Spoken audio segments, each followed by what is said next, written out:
Definitely, he must have also seen that there were some loopholes in all of this.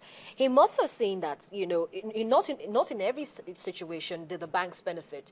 There were some situations where he felt that the real sector, the Nigerians, were shortchanged. And so, yes, when he does have that World Press Conference on Thursday, that should be one of the aspects he should be looking at. How best can he begin to garner the confidence of Nigerians again, to ensure that, look, we're all about making money. That's the banks. We're all about making money. But we also want to make sure that the economy grows. We've seen that there are various sectors of the economy that can push this growth. They've talked about agriculture. They've talked about manufacturing. They've talked about the automobile sector. They've talked about key sectors that can actually grow this economy. And so he should begin, I mean, you can't all the time want to take. You should try to see how you can begin to give. And, you know, a lot of people are going to be expecting so much from him. He has over 26 years, and he's had this experience with a well-renowned bank. And so he should bring that experience to bear in this case as well. One would expect that he would, but I'm saying that in view of where it's coming from, it's unlikely. You see, the reality is that all these other things you have said about the expansion of the economy, the various sectoral diversifications and things like that, these are that is the proper direction to go. But the common denominator in all these factors, in all these sectors, is the cost of funds, okay? Agriculture cannot grow with interest rate even at 7%, okay? Let's be quite honest with ourselves. Industries, SMEs, cannot grow when cost of funds is 20-something%. At the same time, cost of funds cannot come down when central bank's monetary policy rate is 12%.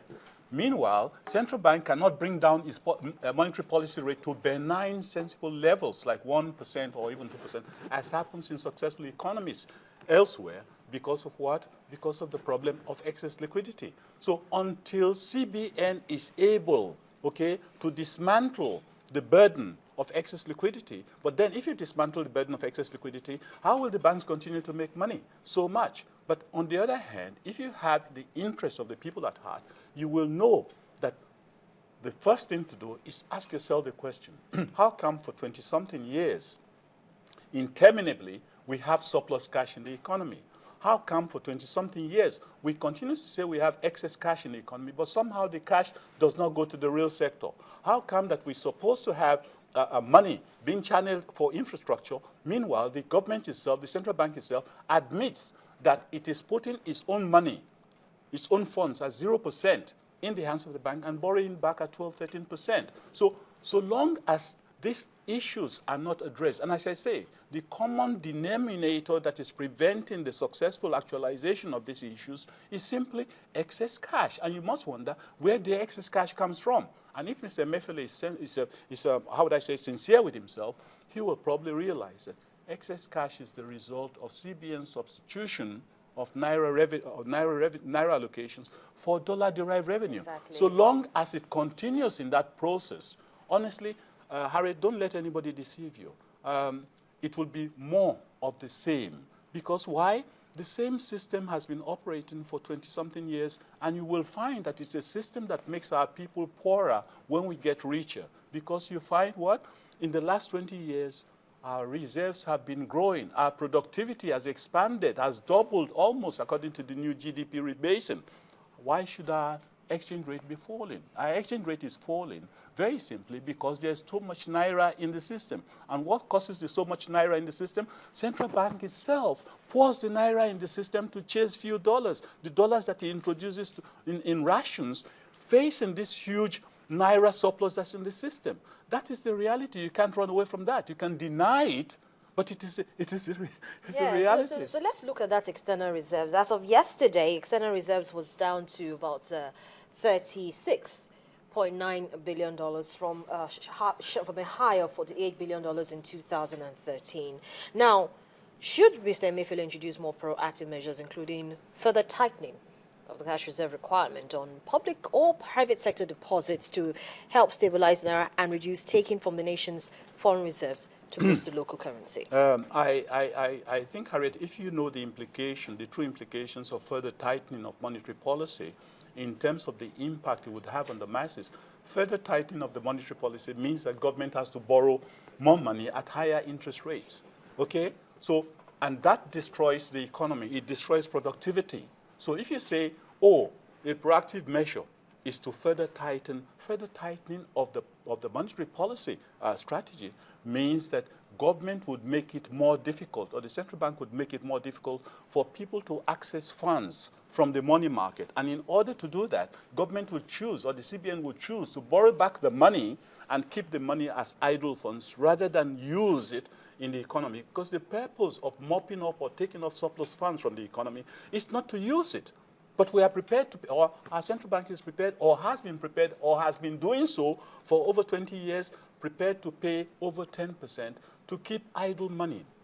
At a time that you say you need money for XYZ infrastructural enhancement. So you cannot be talking of further tightening in the United States or more successful economies. You find that when you have a situation where the economy is depressed, which is what it is at the moment, because really industries are not working, people are out of jobs and things like that. What you do is you put money into this, you put more money in. But our own system, we are consciously, the central bank as the controller of monetary policy is consciously ensuring that people cannot access the funds in the market. Because why? They know that it would be silly for you to borrow at 20-something% and you say you want to start up an industry, you would fail. So you probably step back and take a break before you take any other decision. Meanwhile, the central bank, in order to be able to ensure that there's not so much more money in the system, would continue to, of course, you see, the evidence that the monetary failure has totally failed, monetary strategy has totally failed, is the current indications. I think yesterday or the night before, something like that, there was indication scrolling on your screen that the central bank was going to mop up another 137 billion naira.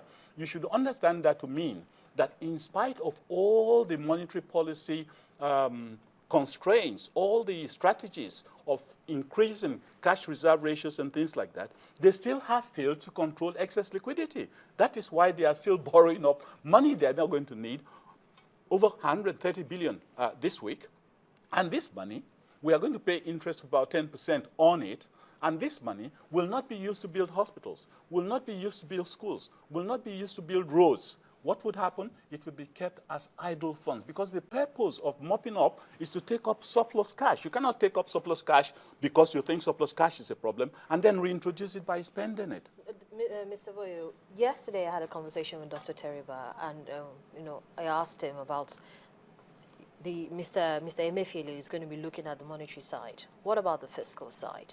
Because you see, the economy cannot successfully grow if both are not working together. And so a lot of market watchers like yourself are expecting that coming on board now, he will try as much as possible to collaborate more with the fiscal authorities to ensure that all the policies that will grow the economy are streamlined and everybody's not working at cross purposes.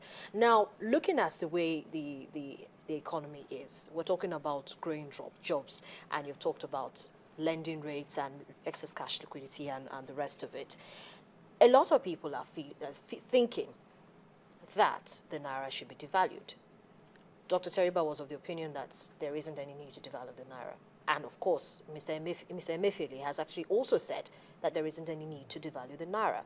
But there's this feeling that the currency should actually be devalued because it will give more options, or it will not give any more options. No, it will kill you. It will kill the economy if you start devaluing any further. I'm glad that Mr. Emefiele and Dr. Teriba also agreed or understood that further devaluation would actually kill the economy. The reality, of course, is that if you look at the historical trend, the poverty rating has deepened in this country with devaluation. Okay, in the 70s and early 80s, when the naira was very strong, industries were popping up everywhere. A lot of people were employed. We didn't have this huge number of unemployed. Nigerians could carry their heads up high anywhere in the world because their currency was very strong. Interestingly, Harriet, during that time, we had only about $2 or $3 billion worth of reserves. But today, we have 40 billion, 50, we've even had 60 billion. But can you cast your mind back and recognize that even when we had 60 billion reserves, our highest ever reserves what happened? Our exchange rate was still weak. That's a contradiction. It's an anomaly. Also, it's an anomaly when you say your output, your gross domestic product has almost doubled, and your exchange rate continues to depreciate. I have a feeling that at the end of the day, Mr. Emefiele may have to eat his words on the issue of exchange rate, because if the current arrangement continues, the current arrangement of CBN substituting naira allocations, if that subsists, substituting naira allocations for dollar revenue, if it continues, he will be a helpless man. There's no way he will say he'll be able to defend the naira. Absolutely no way, because there will be a run on the naira. Because why? They are busy pumping more naira in the system and selling dollars to bureau de change and rationing dollar sales in the country. You are going to have an explosion of demand for dollars, and you are going to have what? A weaker naira. But that's next to almost, sorry, that's almost next to impossible, because you see we're import dependent, and so as much as possible we're always going to have to use the naira.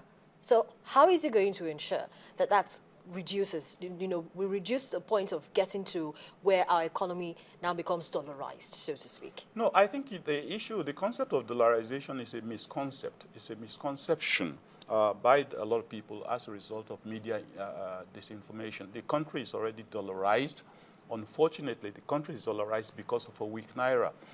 Many years ago, 20 years or more ago, when the naira was very strong, I keep telling the story of coming at the airport and wanting to catch a taxi back home. And I was coming from abroad, and I only had dollars and pounds in my pocket, I think about 100 pounds or something like that. And I offered to pay the taxi driver in dollars or pounds, and he refused. He said he wanted naira. Because why? He knew the value of the naira at a time that we had maybe $2-3 billion worth of reserves. So you will have a situation where it is absolutely, take my word for it, it's absolutely impossible for Emefiele to be talking of defending the naira and continuing to make sure it doesn't depreciate if he continues to ensure that naira allocations are substituted for dollar revenue. Anybody who tells you that something else is going to happen, I can assure you, it's like ABC. You're having too much naira chasing the dollar. That is the main problem, and you don't address it, and you go to address other things like saying that, oh, we'll do it by reducing money supply and things like that. That, again, won't work. You have reduced money supply, excuse me, by charging 15%, by asking banks to maintain 15% cash ratio across the board. At a time that you want banks to be lending, you are stopping them from lending. So the whole policy system is in contradiction with reality, with the needs of the people. So I don't see how he's going to be able to defend the naira unless he stops the feedstock of naira depreciation, which is CBN substitution of naira allocations for dollar revenue. That is what is responsible for excess liquidity. And it is because of excess liquidity that the CBN has to set its monetary policy rate so high at 12%. You will ask them, if you have the chance to interview, find out next time. Ask them that, suppose you didn't have any excess liquidity, sir, what rate of interest would you charge? What would be your MPR be? And he'll probably tell you that we probably don't need an MPR of more than 2% or 3%, as the case may be. So I'm not saying take what he has said with a pinch of salt about regards to devaluation, but you will have to take it with a pinch of salt if he continues to ensure that naira allocations are substituted for dollar revenue. But just before I let you go, Mr. Boyo, during his screening, he actually talked about adopting development banking model to achieve economic growth and industrialization. Is it long overdue, or is the system ready for it? You see, the Bank of Industry is supposed to have been a development bank as well. So it's not the multiplicity of these banks. The multiplicity of such development banks is just an indication of a failed monetary policy. Because if you had a successful monetary policy, you wouldn't need to be creating banks where people can get preferential loans at 7%, because 7% rate of interest would be what is across the board for everybody. So it is just a distraction. The reality, the real thing, the real McCoy is to ensure that you don't have excess liquidity. You don't continue to borrow money you don't need at 10, 11, 12%, so that you don't need to have an MPR, a monetary policy rate of 12% or more, that will instigate higher lending rates in the banks. I mean, it's simple. They know this. Well, thank you so much, Mr. Boyo, for sharing your thoughts with us this morning on the program. Well, we'll take a quick break now, but I've been speaking with an economist, Mr. Henry Boyo, and we've been looking at market expectation for the new CBN governor, Mr. Godwin Emefiele, who actually assumed office today. We'll take a quick break now, come back and continue Business Morning.